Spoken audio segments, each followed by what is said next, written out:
Hey guys, welcome back to our tiny house. This is episode 4, and today we are talking about countertops. So whenever we first started renovations, the countertops that we had structurally were in really good shape. They just weren't aesthetically what we wanted.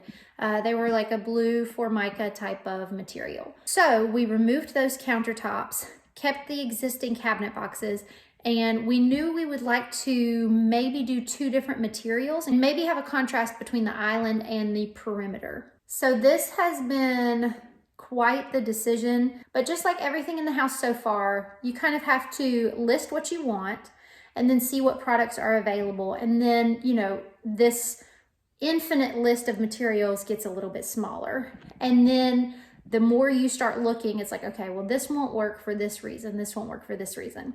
So I actually spent hours last week calling around, getting quotes. We visited somewhere, visited 2 places actually. And then I'm a visual learner. I needed to actually see it compared. So I made a colored bar chart. So I'm going to show you guys that and kind of explain to you the different options. All right, so I'm so sorry this is oriented the wrong direction, but I wanted to just kind of show you this is the bar chart from least expensive to most expensive. So you can see we have 8 different options.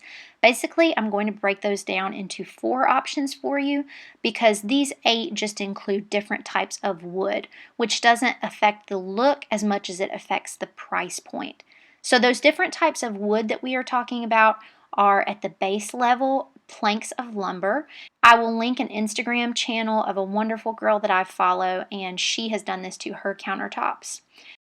From that base level lumber that would just be planks of essentially pine, you go up from there and have planks of curly maple. I saw this on Megan D. Miller's Instagram, I believe.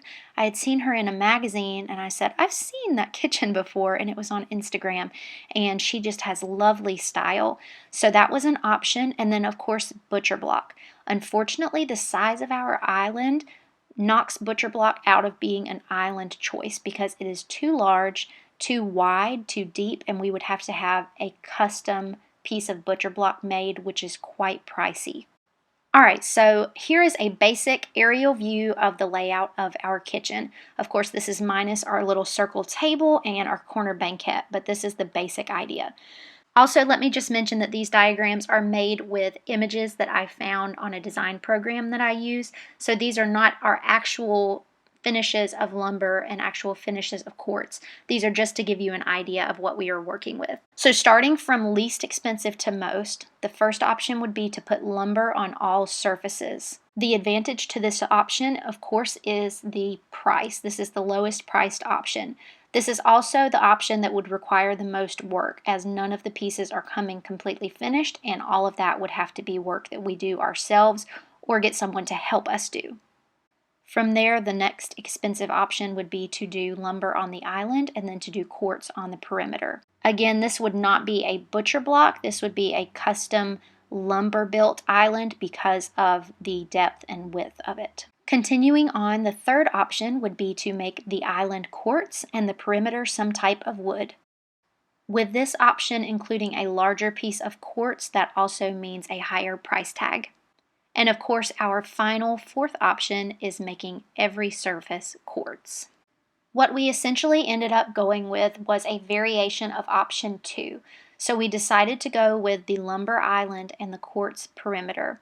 However, we visited a lumber warehouse and we were able to look at so many different types of beautiful wood.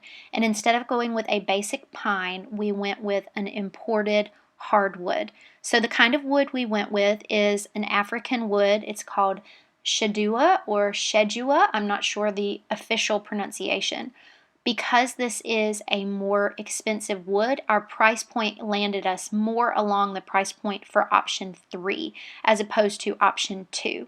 We still think that this will be a good option. Honestly, I think all of them would have been good options or I wouldn't have had them on the list, but I think this makes the most sense for us. For this being what it is, going with that most expensive $1,900 option, it doesn't really make sense to me for us to put $2,000 into these countertops. but we also really wanted them to look nice. So what we ultimately ended up deciding was that on the island will be painted a different color and will have a texture on it. And I'll talk about that another time, but the countertop is going to be lumber, but it's not just going to be pine. So like I mentioned, we're going with the, I don't remember how to pronounce it, I'll put it here, but we're going with that wood across here, and once they are all put together, it will look like one nice piece. And honestly, the color that it is, we may not even stain it. We may just add a seal. And then we will have a white quartz here, there, and there. And I think altogether, it's really gonna look nice when we're all done. So we are in the middle of putting together our banquet seat. So all these pieces of pine, that's what this is. And it will go here in this corner. All right, so I am outside right now and I am painting the banquet. So let me show you what I'm doing. So the banquet came as unfinished pine. They actually had 3 different options on Overstock. You could get the whole thing unfinished pine, you could get the whole thing white, or you could get a white body with an unfinished top. I knew that I wanted this to be our cabinet color so that everything can look cohesive and sort of built in. So these are, let's see, this is the top. These 2 pieces are the top. These 2 pieces will actually be the front. So this is what you'll see, and then you'll reach in here to lift up the top. So this one is done. So you can kind of see, if it looks uneven, that's because some spots are drying. It's quite possible that it will need a second coat. I went over and just sort of lightly sanded any spots that I thought were a little bit rough. And then my method has sort of been kind of like you'd paint a paneled door. So I've been doing the beveled areas and then immediately after going back and rolling everything. So that's what I'm gonna do.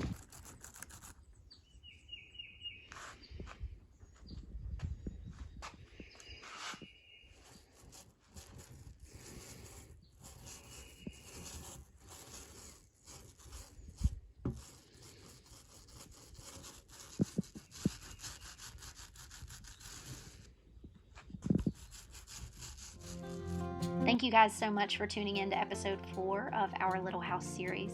Let me know down in the comments what you thought of this episode, and I will catch you in the next one.